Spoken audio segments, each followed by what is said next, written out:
We want to sum our sales based on product, and we have this. We will go through quick method to have our subtotal for all products. What I'll just do is I'll press Ctrl plus A, then I'll press Alt plus A plus B. So this will give me this. Then I'll change this to product. Since I'm summing, I'll just select sum. Sum is already there.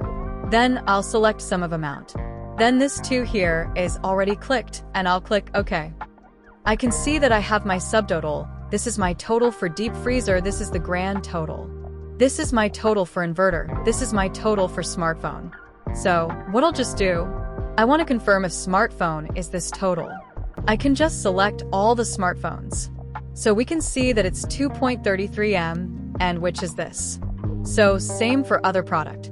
And I can use this to streamline. This will give me a summary. This is the grand total of the sales. This is the product. I have the inverter, the smartphone. These are the product.